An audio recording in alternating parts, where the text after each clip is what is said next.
Hello everyone, welcome back to Mr. Money TV live on Thursday night. How's everyone doing? If you can hear us loud and clear, if you are having a good night, just write down there hello for us in the comment. And welcome back everyone. For those who are here for the first time, I'm Peter from Mr. Money TV, and tonight is our night where we talk about all about stock in our Tok-Stock Sing Song Thursday night session. And tonight we'll be talking about the topic of property sector. Right? At the end of the day, now we are in this position where we have been talking about recovery for some time right now, and we can see the economy is going back. We can see that in the US, there's so many talks going about where economy is doing better and better, inflation rate is starting to go up, and it is estimated that soon, hopefully, the market will get better, right, in terms of economy. But nonetheless, having said all this, we have gone through a very difficult year in the year 2020, and one of the very few stocks that has been shooting up like crazy was only tech stock. The reason being, during a whole economic lockdown, not many activities can go on, but the only thing that can really go on was actually tech, right? I still remember in the year of 2020 when COVID happened, everyone had to start working from home.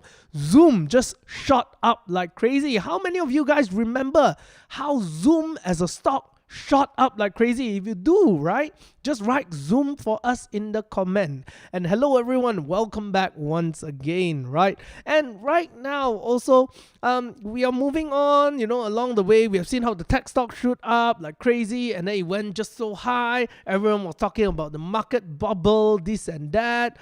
And coming to this year, everyone's topic at the moment when vaccines start rolling out was the very fact that people are starting to talk about recovery, right? And when we talk about the recovery, we are talking about many people starting to move out of the tech stock. And we can see the tech stocks all went into a period of correction even until today. And moving on from there, people are looking at putting their money into other more value sector, looking for sectors that are undervalued. And for those of you, if you have been following us for the longest of time, you would have also seen us showing you charts sector by sector. And one of the things that we did talk about was about the property sector. And as we do, we try to look for gems in everywhere we can. And when coming to the property sector, one of the questions that many people are asking is that, will people have money to buy property or not? Or if let's say people no money to buy property, how on earth property stocks are going to do well, right? But if you have to leave your money in tech stocks or to leave it all the way there in glove stocks, doesn't seem like a very good idea right now. And what is the new gem that we are talking about lately? Well, today we may not go into an individual company, but I think tonight is a great night to give you an overview of how to evaluate property stocks itself. Because many people has been asking a question, so how do I know if a property stock is good or not? How do I know if this property stock is something worth buying, worth keeping? How do I find one that's undervalued? Do I use PE ratio? All these questions, right? How many of y'all actually know how to evaluate a property stock? If you know, please write 1 in the comment. At the meantime, I would like to start with this simple quiz. Is PE ratio the right way of evaluating a property stock? Is PE ratio the right way to evaluate property stock? Why not you tell me yes or no in the comment, right? Tell me yes or no in the comment. Now, we got Ahmad here saying it's using EPS. Becky, gearing ratio. Some say, yeah, just throw in, Ren. Tell us, what do you think are some of the ways of evaluating a property stock? Yep. Now, just before we go on quickly for tonight, I would like to take this quick moment as I'm waiting for the answers as well from you guys to do a quick promotion for tomorrow night. For those of you who are joining us for our webinar tomorrow night, where we'll be talking about the next big property sector disruptor, tonight's live is kind of catered for you to help you to understand some basics of property sector valuation, so that tomorrow when you join us in the webinar, you will be able to pick up faster, right? So for those of you who are wondering what webinar is this, tomorrow night we are running a webinar called the Next Big Property Sector Disruptor, and here we will be talking about what kind of property business do we think will be well positioned for growth for the coming years. So if you want to discover what is one undervalued gem, right? You want to discover what's one undervalued gem in the property market, do come and join us tomorrow for our webinar. All right, let us not waste time, and tonight, hit the like button for us and hit the share button, and let us go into Property 101.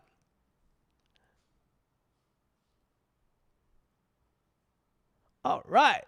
Let us talk about property. We know that many of you guys, some of you guys answered it pretty well. Some of you guys used the word RNAV. Some of you all talked about earning. Some of you all talked about a gearing ratio. But when it comes to property valuation, just as every industry has its own way of valuing it. Now, property has very own way. We know that when you first start investing in stock, very often the first thing that you learn is actually called the PE ratio. And very often we just put in the word PE into every single stock that we can find, and then we ask ourselves this question, right? Oh, this one, PE below 15, means it's cheap lah, can buy, right? That is a question that we very often get, right? Very often your friend's gonna come to you, especially if they think that you know a little bit more, they will come to you and say, hey, this particular stock right now, PE ratio below 15, so how, should buy or shouldn't buy? Is it cheap? Now, PE is not used for all industry. Only some industry you can use PE. Some industry you can't use PE. Right? So remember this, when it comes to property stock, don't ever use PE ratio to evaluate property stock. If you ever walk to a person who has investment experience and you start telling people, hey, I think Ma Sing or what is at a PE ratio of this much, they know that you don't know much lah, all right? So tonight, you're going to learn the way of evaluating property stock. If you can't wait and you want to get started, just write property for us in the comment. Write property for us in the comment. Now, as we begin, let's make a very quick clarification. Some people don't even know what's the difference between property stock and construction stock, right? Over the past few days, some people actually come to us and they ask me this question, right? Peter, what is the difference between property stock and construction stock? Yep, let's show the next slide. Property stock and construction stock. Now, it's a whole different thing altogether when we talk about property stock and construction stock, right? If you look at the picture there, doesn't this look very obvious to you? One is a very nice building and the other one is a building halfway through, right? Now, actually, on the Bursa Malaysia, if you look at certain companies, okay, like for example, WCT, all this, to a certain extent, it's a construction. If you look at Kejaya Property, that is a property stock. So it's actually different, all right? Now, you must remember, property stock are actually developers. They are people who own lands. They bought a piece of land and they decided to develop a property. They decided to develop like maybe a high-rise, a Soho, a township, or some malls, whatever they want to develop, they just develop it, right? Now, as they develop it, they will sell this land, or they will sell this property, or they'll rent it out, whatever it is. Now, the point is they're going to develop and they're going to sell it. For construction, on the other hand, are people who are commissioned to build. They are commissioned to build things. So they don't own the properties. What happened is, let's say today I am Ma Sing, right? And I own a piece of land, let's say in Sungai Buloh. And right now I develop it, but I may not want to use my own construction team, right? I don't want to use my own construction team. So I get another company to come and construct the building for me. And as they construct, I'm going to pay them. But whether is my property sold off or not, they are not liable for it. So let's say, assuming after as a construction company, assuming it's Bina Puri lah, okay? Let's say Bina Puri is a construction company and the developer is Ma Sing. I'm just randomly throwing names, right? Yeah, so there's no such thing that's happening, no contracts going on right now. Yeah, just random throwing names. So assuming if that happens, what happens is that Ma Sing have to pay Bina Puri for the building costs. That's about it. But how Ma Sing is going to sell the property, it's Ma Sing's problem. Make sense? Yeah? Make sense? Now, some people are also asking this question, right? So what about REITs? What is the difference? Now, REITs, on the other hand, are managing properties. REITs manage properties. It's again a different thing. REITs don't do any construction at all. They just manage property. So when it comes to property stock, some people may get confused. So you need to get it very clear, right? When we talk about property sector, we are talking about property developers, people who own land, who want to build properties and sell those properties. Construction are the people who receive the job from property developer or even government to build infrastructure, and they build things. They get paid as they build things, right? And finally, there's REITs. When a property is completed, people may sell the property to them and then they may manage that property. Yeah, so that is REITs, right? And they'll just collect rental, they'll manage real estate. That's what we call real estate investment trust, all right? So these three are all different things. And tonight we are talking about property developers, all right? We're talking about property developers. If all of you are clear on this, can you just write developer for me in the comment? Now, moving on, let us talk about the types of property developer. When you talk about property developer, there are multiple different kind of it, right? There are generally three kinds of property that we will see in the market. The first kind of property is the most common, which is homes, or we call it residential properties. So some property developers will choose to develop residential property, and I believe most of us are the most familiar with residential, right? Like Marsing, Sime Darby, some of you are living in houses that are built by them, right? We have what else? We have Satya Eco City, Eco Hills, Eco World, all these people are, they are developer lah. Now the point is they are building residential properties. And the second type is actually commercial properties. Now, you will very often find people who build resident also tend to build commercial. It's a mix, it's a mixed development project. Now, when we talk about commercial properties, we are talking usually about Sohos, we are talking about offices, we are talking about shopping malls, we are talking about basically whatever that's a complex, all this commercial activity. When we use the word commercial, it can mean retail, it can mean offices, and so on, right? And finally, it is industrial property. Now, industrial property is another different kind of thing, right? Industrial, we are talking about warehouses, we are talking about factory, we are talking about industrial park. And there are some property developers who mainly focus on developing industrial park. I think there's this particular company called AME, if I'm not wrong. That's listed. They are focusing mainly on industrial park. So what they do is that they build industrial park and they sell, right? And usually these kind of companies are a lot more specialized in construction and engineering as well, because usually when it comes to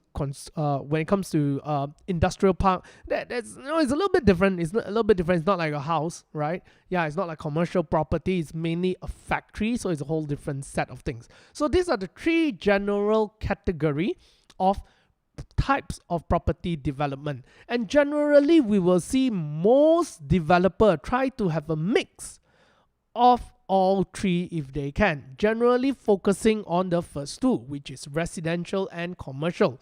I think one of the common ones that you will see is, like, let's say Sunway, right? Sunway, there's this whole big part of them having like residential, but also at the same time they have a shopping mall, and they also have offices, right? They also have industrial park within the same little township that they have, or city as we were to call it. Let us look at another example, if we were to think about it, is actually like our very own Si Hoi Chan in Petaling Jaya, right? If we are talking about Si Hoi Chan, right, in Petaling Jaya, we are talking about like One Utama. For those of you who actually do not know, right, One Utama is still owned by Si Hoi Chan, yeah? So Si Hoi Chan is not a listed company, but basically they built up the whole Bandar Utama area. Quite a big part of PJ is actually under them, whether in the connection of Paramount or Si Hoi Chan, they're actually a family, just to share with you all. Now, when we are talking about this part of it, usually it's a mixed development. The point is, usually it's a mixed development. Why mix? Less risk law, at least you got, more different kind of things going on. So these are the different types of property that we are talking about as we are talking about development. Land title is another different thing, but we won't touch on that tonight.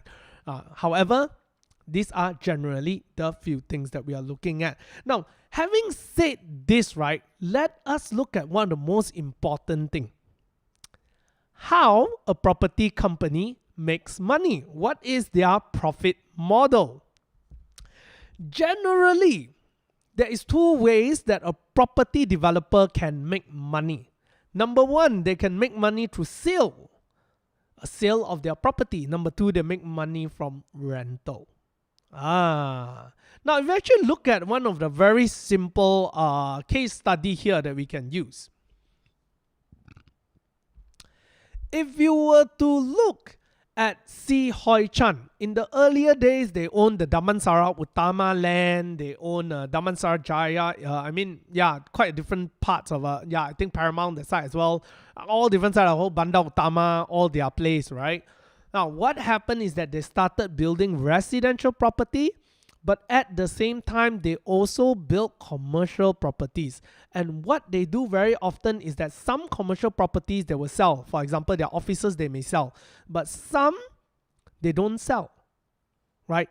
Until today, if you go to Damansara Utama, one of the row of shops in Damansara Utama itself is still owned by Si Hoi Chan themselves, which they rent it out to people.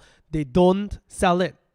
They just rent it out. Now, as you know, if you're selling off a property, it's a one-off profit. You sell already, no more already. It's no more your property. It's out of your hand already. So you sell already, that's all, right? Now, the other one is rental. Rental means you still keep the property, you rent out. Think about One Utama. Until today, Si Hoi Chan still owns One Utama. Do you know that it is said that until today, every year, the profit that they are collecting from One Utama rental alone, it's coming to about 100 million, 100 million just collecting rental. 100 million collecting rental. As you can see, rental is actually a very good business. Think about Sunway Pyramid as well, right? Good rental. Good rental. Now, let's highlight the difference between the two, right? And because why do I want to bring out these two? Because the cost structure is different and the factors that affect them is different. Okay? Let's start by looking at a company who actually focuses on sales. Okay. If let's say a property developer focus on sale, the first thing they need, just as any developer need, is actually land. And one of the most expensive thing for them is actually to acquire land.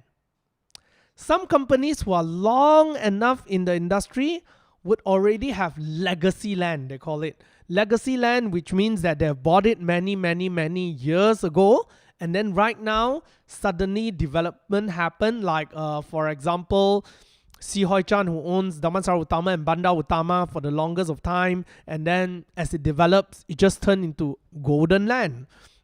We can even look at Cycle and Carriage Berhad, right? For those of you who do not know, they own many pieces of land, and their land are located in very good places, but the cost that they bought it is actually very low. And they are thinking about development right now. Rumors say lah, not I say one. Yeah. Anyway, that's another whole new story. Now, the point is this. If a developer is focusing on selling properties alone, they need to have a lot of land bank to continue generating profit. Because every time I have a land, I build something, I sell. After I sell, that land is no more mine. So now for me to make money again next round, I need another piece of land to develop and then to sell. So for companies that are very focused on sale of property, what happens is that they need to have a strong amount of land bank. All right? They need to have a strong amount of land bank. And they need to continuously acquire land bank in order to continuously generate profit. And this is the difficult part because land is not cheap. Land is expensive. And cheap land generally will wait very long before you start making money, right?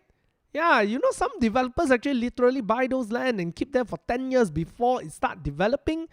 And think about it, today if you want to be a property developer, it's actually not that easy. It's actually not that easy because you have to time your development to a certain extent. Assuming if today you have a piece of land in PJ, right? You can't just say, oh, I have a land in PJ, let's go and build it tomorrow. It doesn't really work like that when you are a professional and skillful fella. You got to time it. What do I mean by time it? You got to make sure that the things surrounding there can bring enough value for it. So there's calculation involved, this and that and everything to make sure that the timing of development will be able to fetch them the best possible price. Make sense? Yeah, makes sense. If it makes sense for you, yeah, just write sale for me in the comment. Right now, so pay attention to that if you're trying to look at a property developer that is focusing on sale of property. Pay attention to their reserve land bank and their acquiring of lands. Right now, on the other hand, company that focuses on rental. Let me give you another example here. Right, let's talk about Sunway. Sunway is perfect.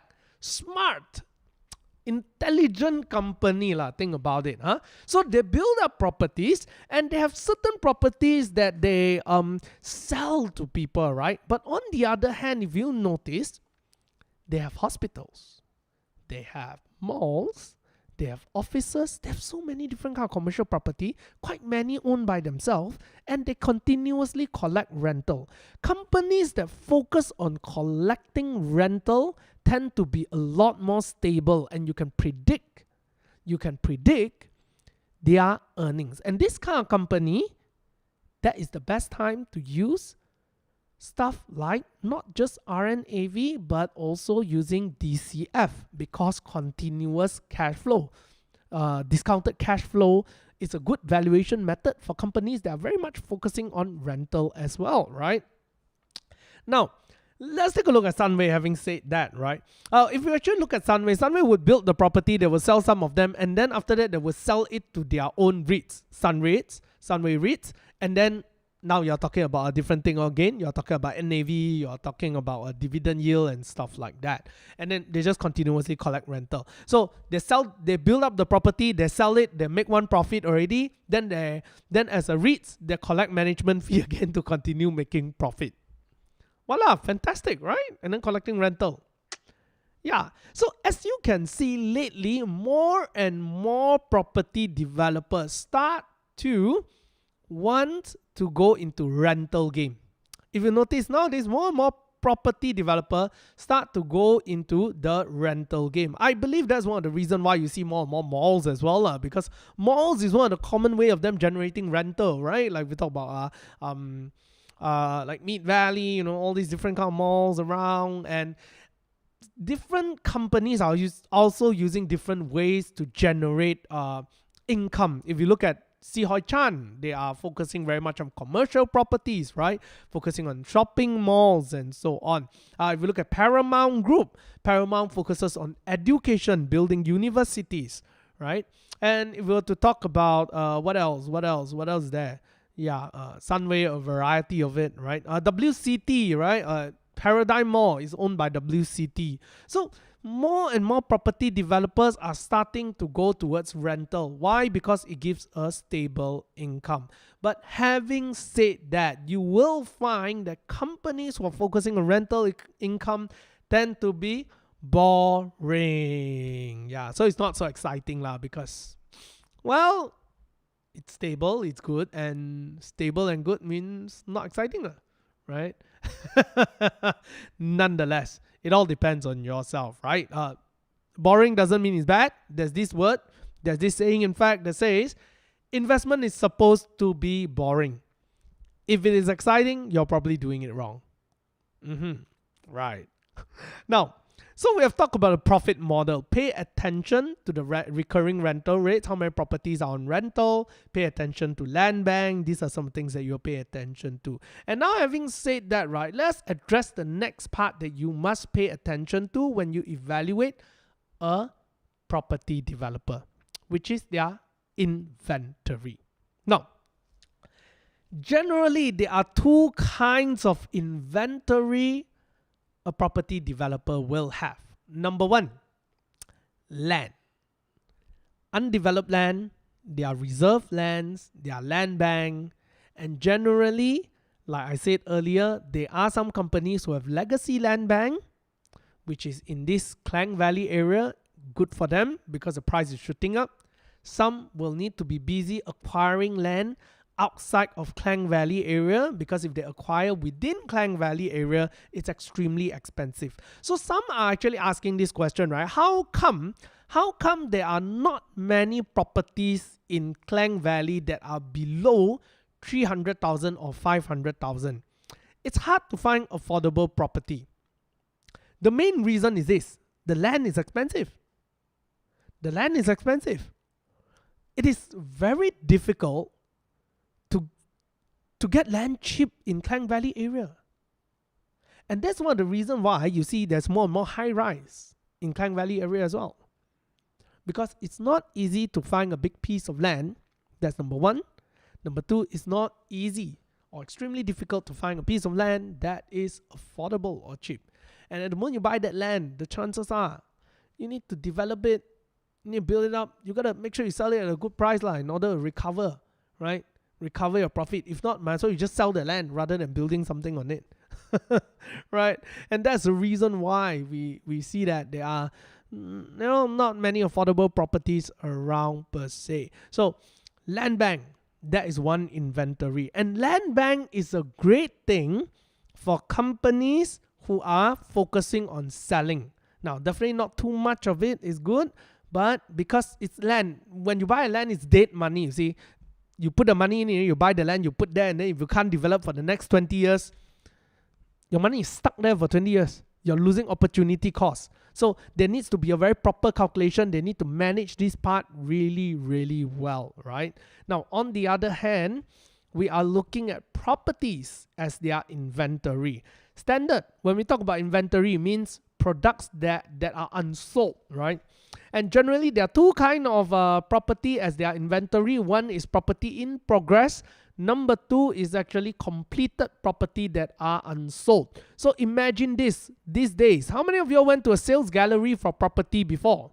How many of you went to a sales gallery for property before? If you have, just write sales gallery for us or write showroom for us, that would be great, right? Now, if you go to a showroom, you'll notice that they will tell you like, oh, the properties, there are some properties that are sold, some properties that are unsold, right? If we are talking about a developing property, so the property is not yet completed, when you go to a showroom, it's not yet completed, what happened is when you go there at the time, they tell you, oh, this place not yet built, but 20 units here are already sold. Okay, it's already sold. If it's already sold, the mortgage has already been approved, then these are considered inventory in terms of property in progress, okay?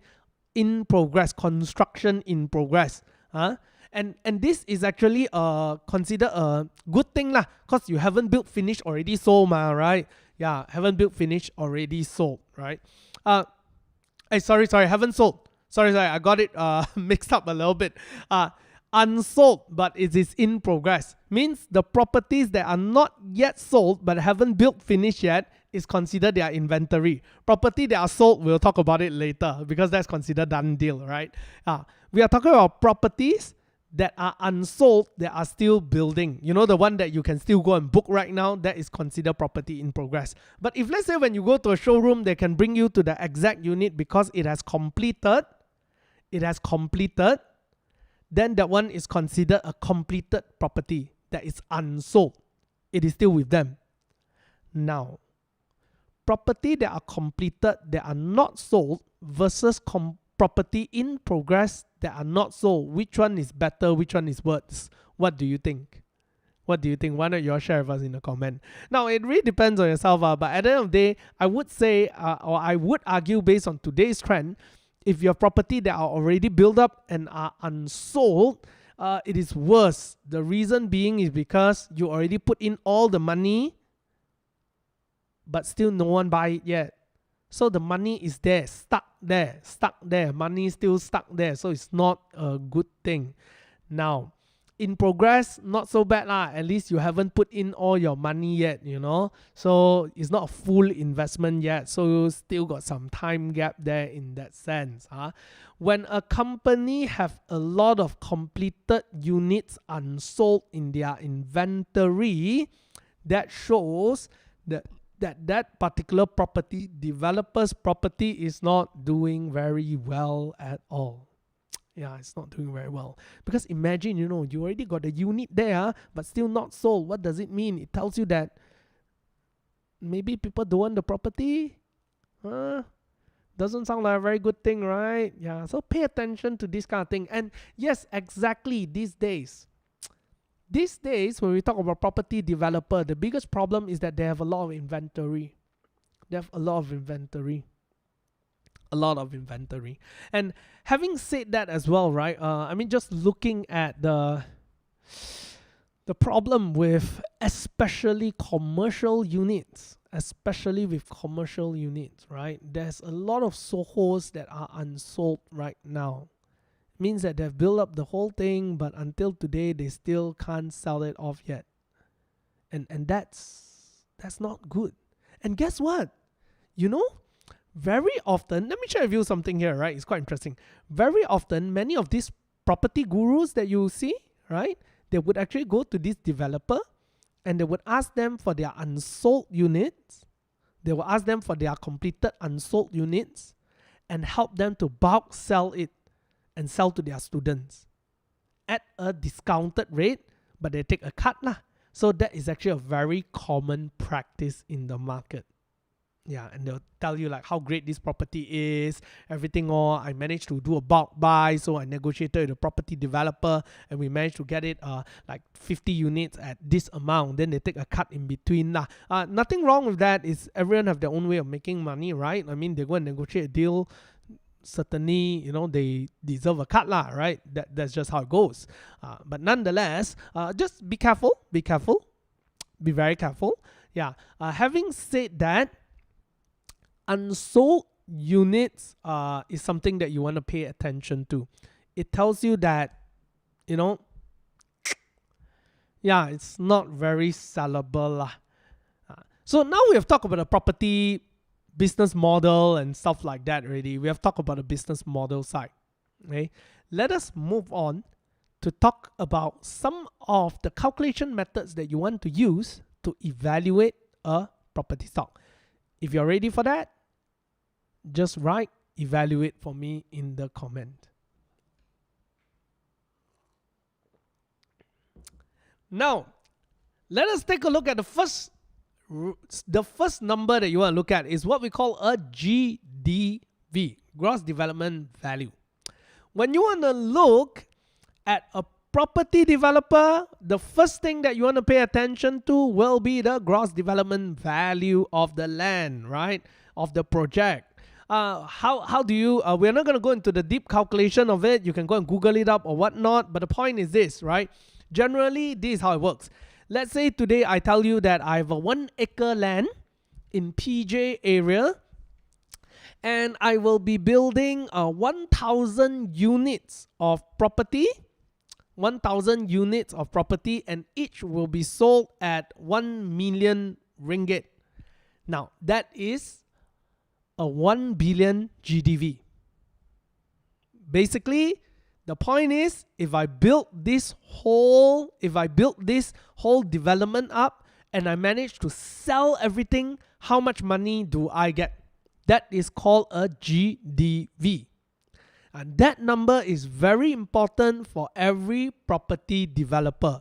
They need to know, based on their current inventory, what they have, what is the GDV. It tells if they were to sell everything, they manage to sell all the property or all the projects that they have in mind, what is the potential return in the future? What is the potential value that they can bring in? Now, let us always remember this thing. When you are buying a stock or buying a company, you are actually buying their future ability to earn. You are buying their future ability to earn. You're not buying the past. You are buying the future. So you want to know, as a property developer, what is their possible earnings in future? Now, you don't use EPS, you don't use PE. Why? Because property sales doesn't go like that, all right? You have to use GDV to evaluate. So now, as I've said, if I have a land 1 acre, I tell you that I'm gonna build 1,000 units, and each unit is gonna be sold at 1 million. If I can sell everything, that's 1 billion. So that's called GDV. All right. If all of you get it, just write GDV for us in the comment. And now let's look at the next one. It's called RNAV. RNAV. Now, having said this, right, just now we talked about that property. Let's call it the Mr. Money residence. 1,000 unit of Mr. Money residence, right? And it is each unit is sold at 1 million ringgit. After 3 years, let's say after 3 years right now, do you think the property will still be marketed or valued at 1 billion ringgit? Properties that are 3 years ago, do you think it's still 1 million ringgit? Now, if you have a house in Bandar Utama that you bought 5 years ago, do you think the price has changed today? Do you think the price has changed today? Yes or no? The answer definitely is yes, right? The thing about property is this. It will keep increasing. At least it should lah. It should keep increasing in value over the years. Year by year, the value will change. Now, if you own a property in Bandar Utama 5 years ago, you bought it. Today, the property value will go up higher. So as well, your net worth is gonna go higher because the property value has gone higher. So when you want to value a property developer, you want to know what is their latest value. In layman terms, we call it the latest market value. But in a more professional manner, you will use the word RNAV, which is revised net asset value. It basically means this. Let's say 3 years ago, I have 1 acre of land. I told you that the GDV is 1 billion because I'm supposed to build 1,000 units of 1 million worth property. Today, you want to evaluate me again. And then we come to this property. Assume that I haven't sold anything, right? It is still unsold. You look at the property right now and then you say, oh, after valuing it, since there's new things being built up, I think your property now in total, your whole asset is worth 2 million. 2 million. So that's double, 100% increase. So now my NAV, my original asset value was 1 billion. And since it has increased by 100%, my surplus is another 1 billion. Right? Now my new value, which is my revised net asset value now, will be 2 billion. So basically, to think about it in the most market way, in the most layman manner, RNAV is the latest market value. You can think about it this way. That's probably the easiest way for us to explain it, right? So you want to pay attention to the RNAV. You want to pay attention to the RNAV. That is very important when you're looking at a property developer. Now, if you notice, the next thing that I put there is the word discount. You may be wondering, what on earth is this discount all about? Simple. If today I were to sell you my property for what, if I tell you today my property is 2 million ringgit, would you negotiate with me? How many of you would negotiate with me? How many of you would negotiate with me? If you would negotiate with me, just write yes.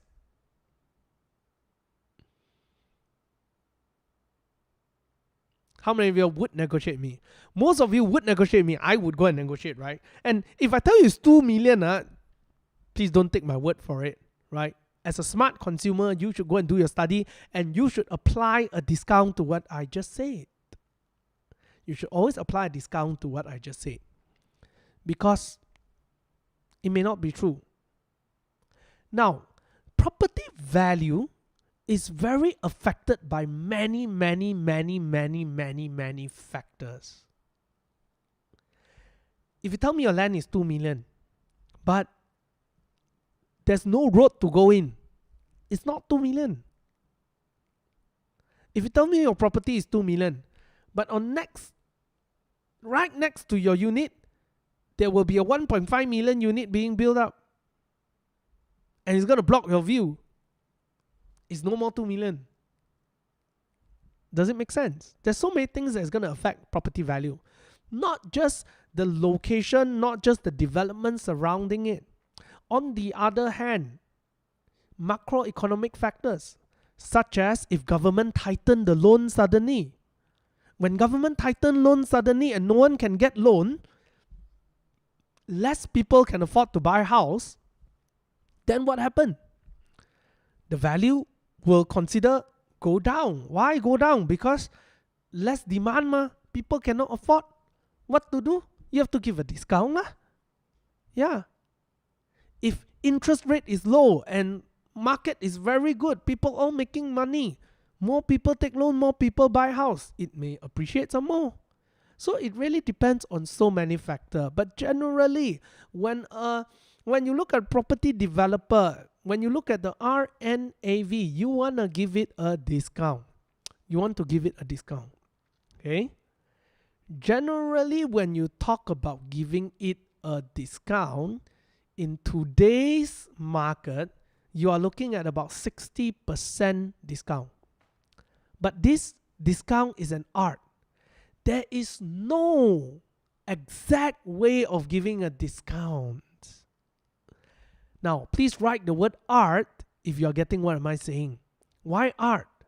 If today Si Hoi Chan were to develop a property, how much of discount would you give it? Would you give it 60%? Maybe you may give less discount. Why? Because it's a great developer. They have great land and stuff like that. Now, if it is another company called ABC Developer, you never even heard of the name before, what discount are you going to give? You're probably going to give 90% discount because I never even seen you build a building before. So you see, RNAV discount is an art. You got to have a lot of information, a lot of factors in order for you to determine the value. Now, the more information, the better. And this one, really, no one is here to tell you right or wrong. It's really up to you. Only market can prove you right, or market can prove you wrong. That's pretty much it when it comes to this. Now, let's move on to the next set. The next set of numbers that you need to know before we call it an end for tonight, which is on the sales side. The sales side, these three numbers you want to pay attention to. The first thing that you want to pay attention to is actually the take-up rate of the property. Now, take-up rate of the property, you can't find it in annual report anyway. You can't find it there one. You need to go and ask them. Take-up rate generally means how much of the property or the rate that the property is being taken up. Means people put a booking. If people put a booking, it means that there's good take-up rate. Okay? So write booking for me if you get this point, right? Take-up rate is booking. Now, after people do a take-up rate, what they do? They go and apply for loan, right? After you take up a property, you put a booking, you go and apply for loan. So now it depends if you're going to get your loan or not. If you manage to get your loan approved and you go through with the property purchase, this is called a conversion. So there's a conversion rate. When you know a property's take-up rate and conversion rate, then you will know the next number, which is called the unbilled sales. Unbilled sales will appear on the annual report itself already. They will tell you what's the unbilled sales. What is unbilled sales? Basically this. Today when you buy a property, loan is approved, you manage to get the property already, and now they are just waiting for the bank to pay them. The property developer is just waiting for the bank to pay them the full amount. And it's usually by progression, right? So this is what they call an unbilled sales. Because in property, they can't go and collect the full. If let's say you buy a property that's under development right now, if it's 1 million, they can't go to the bank and go and straight away say, I want 1 million. What happens is that they're going to sit down there and they're going to wait, right? As they wait, as they build, then they collect money from the bank along the way. They collect the money from the bank along the way. So this is an unbilled sales. When unbilled sales is collected, then it turns into their revenue. It turns into our revenue. But having the number of unbilled sales will tell you what is the potential revenue of the property developer. Understanding the unbilled sales will give you the information of what is the earning in the next coming quarter or in the next coming year will be. All right. For those who have questions, we're going to answer it later. No worries. Yeah. So stay till the end. Now, but the thing is this, if you're going to wait all the way until annual report is developed, right? Only you go and check the unbilled sales, right? Everyone can see these. So what's the advantage for you?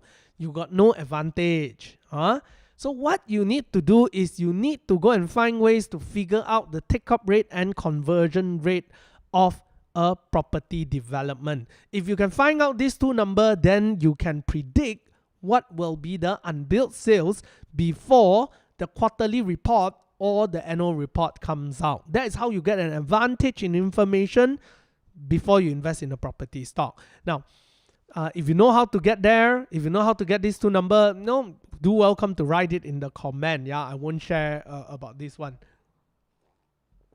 But I can tell you the answer is very manual. That's all I can say. Now, so when you have these three numbers, right, then you get to know what is the future sales of the property, what's the future revenue that this property developer will be able to rake in. And this is unbilled sales, right? So generally, we know now, when you talk about property valuation, please don't use earning per share. Don't use earning per share. Don't use PE ratio to evaluate a property. Please don't do that. Yeah, what you want to look at is GDV, RNAV, unbilled sales. These are the generally three things that you want to look at. Definitely there are much more to this. We can't cover all of it, but in this short period of time, we hope we give you a good idea of how to value a property.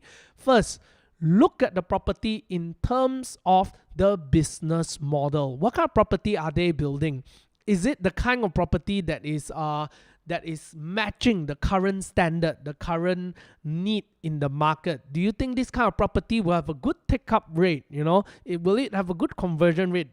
This kind of question you got to really ask yourself. For example, if someone were to tell you, I would like to build a new office building right now, do you think that's a good idea? If someone tell you, I want to, build an office building right now in PJ, do you think that's a good idea? Well, I'm not sure about you, but for me, it may not be that good an idea, right? Yeah. So pay attention to it. Pay attention to the type of property they are looking at developing. Number two, pay attention to their land bank. Pay attention to their land bank. How much of GDV can you estimate from this particular company, right? What's the GDV and what's the RNAV? And finally, learn to apply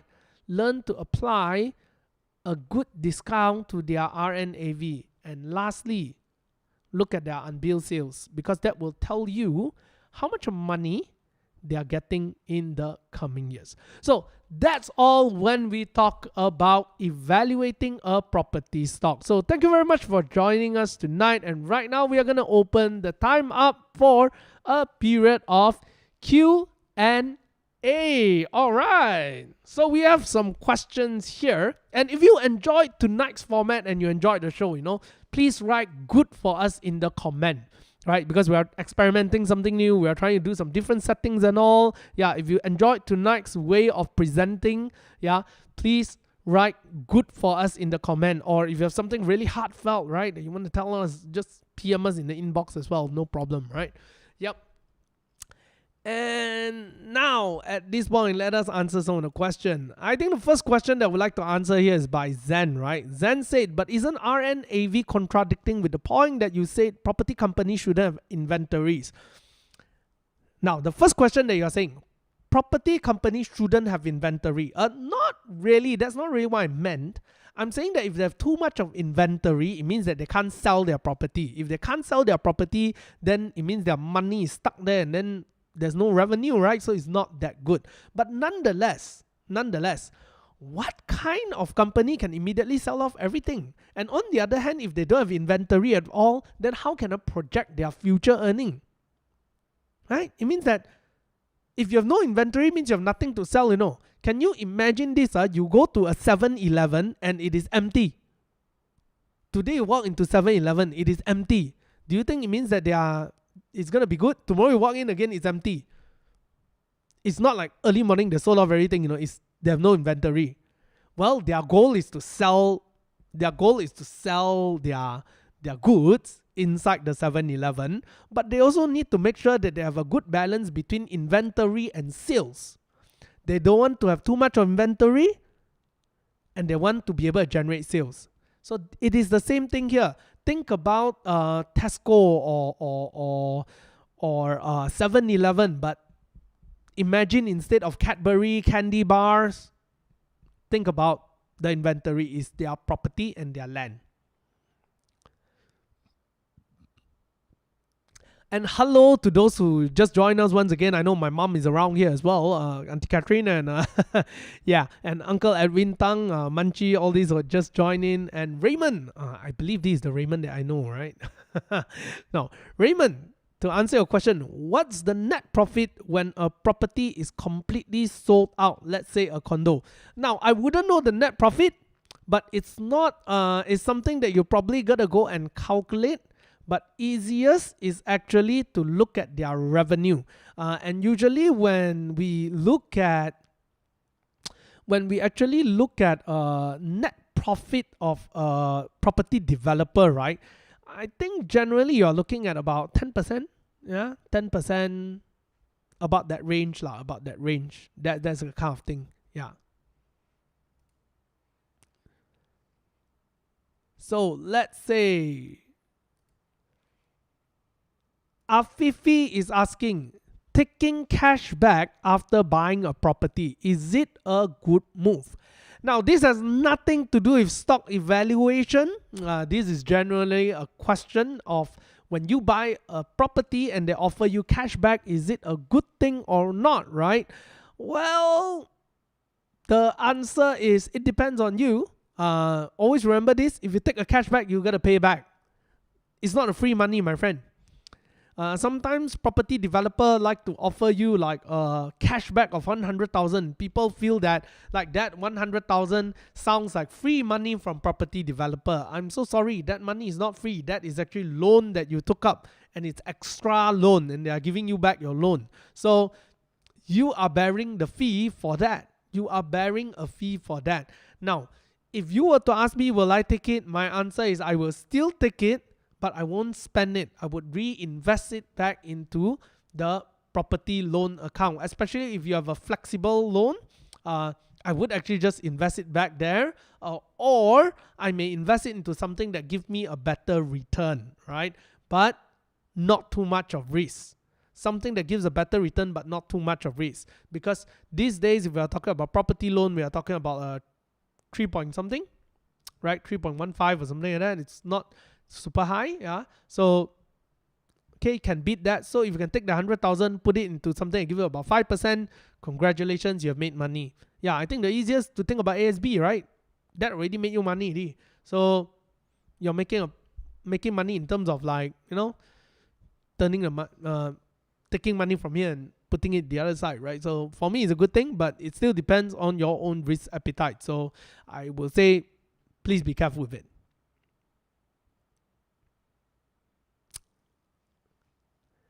Yes, Raymond Lim, you're right. If the cashback can generate better interest, why not? Totally agree. Yeah. Okay, SCG. Yeah, one of our followers for a very, very long time, right? Always been watching our show. Thank you very much for the support. So the question here is, hi Peter, sorry to sidetrack. Just wanted to ask, how do we decide to average down or cut loss? Maybe take the top glove scenario from last week, just for discussion, not an advice. Thank you very much for acknowledging that we can't give advice. Now, having said that, how do you decide if you want to average down or cut loss? Let me share with you a few things first. First thing you must remember, stock price don't move up or down without any news. Stock price don't move up or down without any news. There has to be trigger.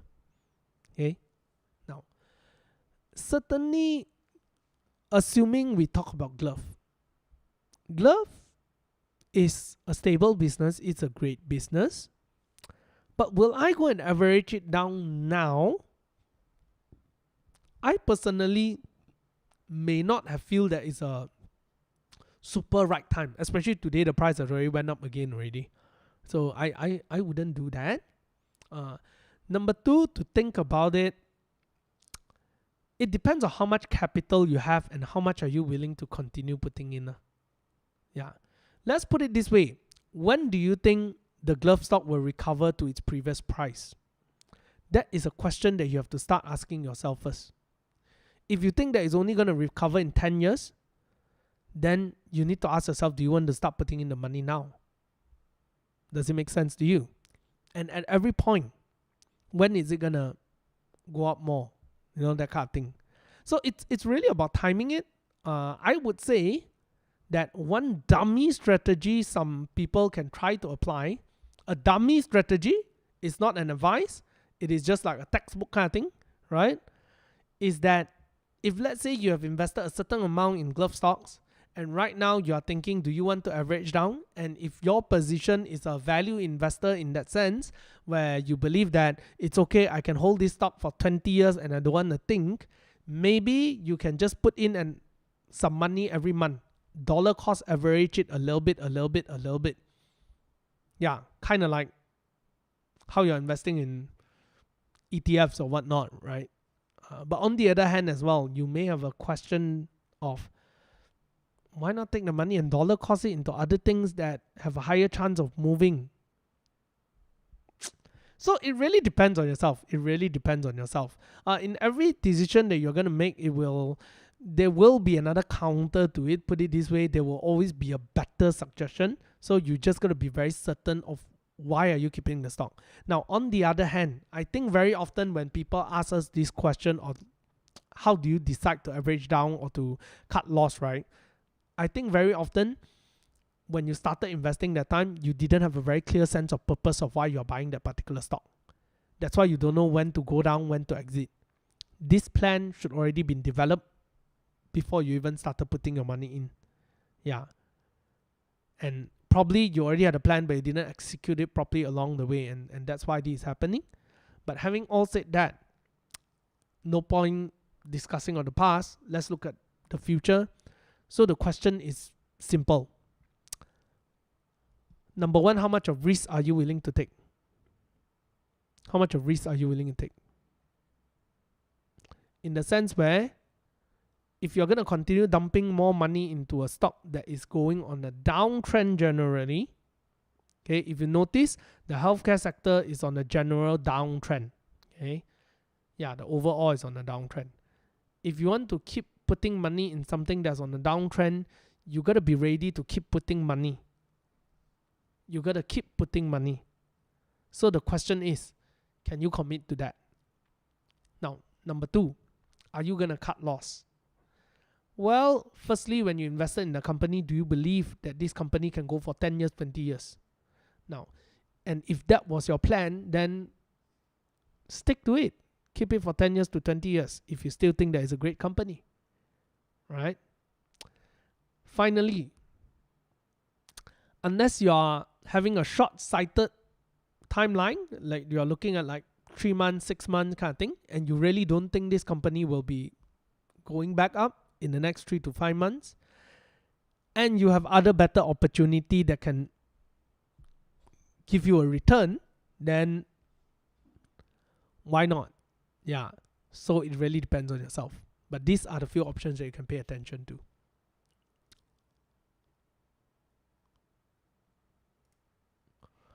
Alright.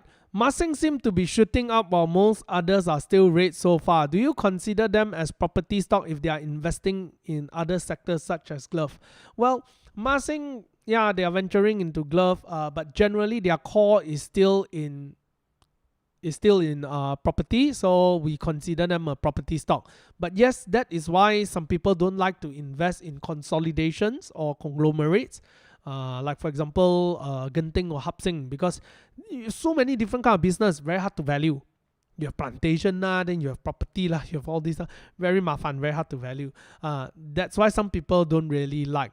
But generally, the rule of thumb is if the business mostly is still under property, then it's property. You still consider it as a property stock in general, but you have to pay attention to the other side that's not under property.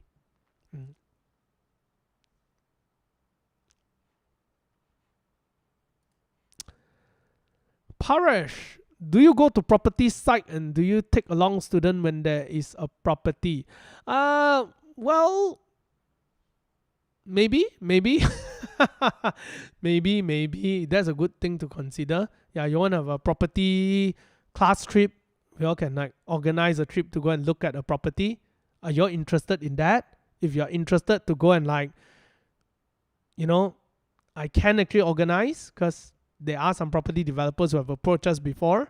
like us, if we want to bring some people go and visit their property and stuff like that. Now you don't have to buy, you just have to go and see. If you're interested, please write property trip for us, then we will try organizing, right? We have some property developers who have spoke to us, asked us if we can organize trips and all. But I won't be giving you recommendation to buy properties or not lah. But I don't mind helping you all to organize. Then, yeah, kind of like as a group going there, then maybe instead of meeting just a normal sales agent, you may be able to meet someone else there, like that is not usually dealing with, sales or whatnot. Yeah, but I don't know what's the point, but yeah, maybe you want that. Now, yeah, so if you're interested, seriously, just write property, maybe you can organize something like that.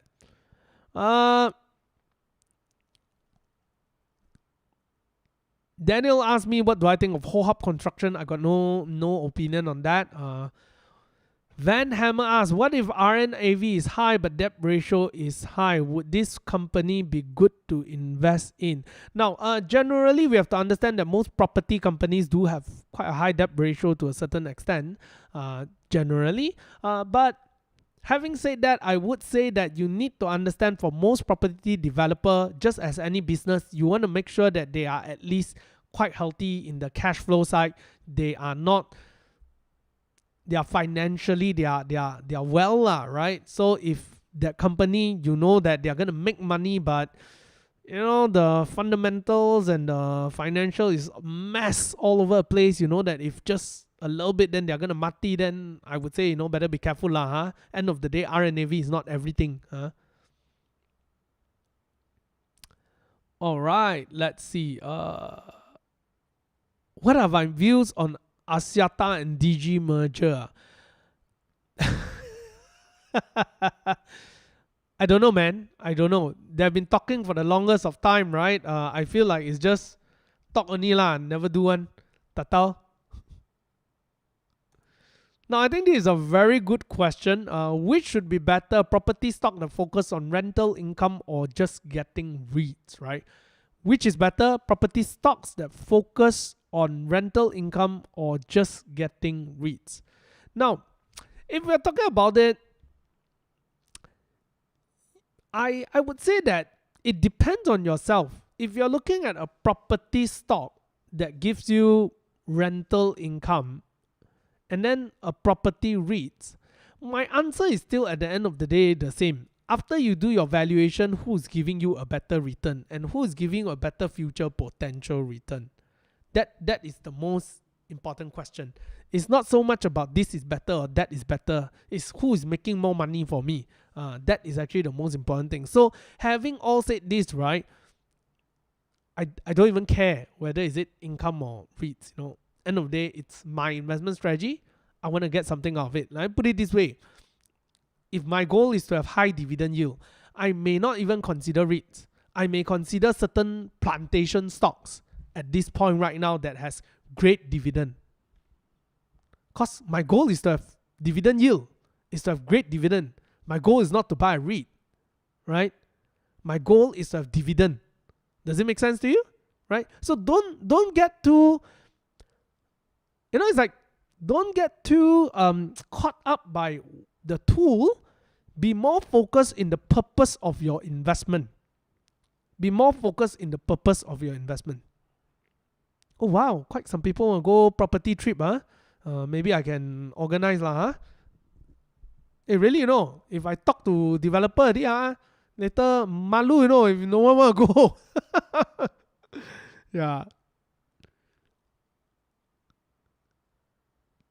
EcoWorld. Someone asking about EcoWorld. I got no comment lah. I better don't comment lah at this point. I just don't think I want to comment on all this. But I like them. I like the boss. Yeah. For the open office idea, is your office big for everyone? Well, we hope that we can accommodate people, but let's see how it goes first. Huh? Yeah, let's see how it goes first.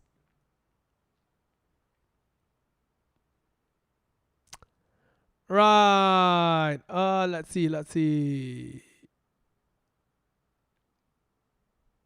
Okay, so I think so far that's all the question that we have. I think, Yong Sek here also highlighted a very good point. REITs generally pay out more than 90%, or that pay out more than 90% of their income do not need to pay for tax, right? However, for property stocks, the dividend is X tax. Yeah, that is a very good one. Yeah, so I highlighted on that. So pay attention to that as well. Now, having said that, at the end of the day, remember this one thing. Investing is just a tool. At the end of the day, what you want is for you yourself to achieve your goals in life. Money is not everything. Money is just a tool for you to buy options and buy comfort in life, all right? Yeah, so don't get too clouded up by that. Nonetheless, having all said that, I would just like to take this opportunity to actually play this. Oh, okay. No playing? Right. Okay, I would like to take this opportunity to just share with you all a little bit about tomorrow's stockpile. So, tomorrow we are doing a deep dive into the property sector, and then we are going to be talking about property sector's disruptor.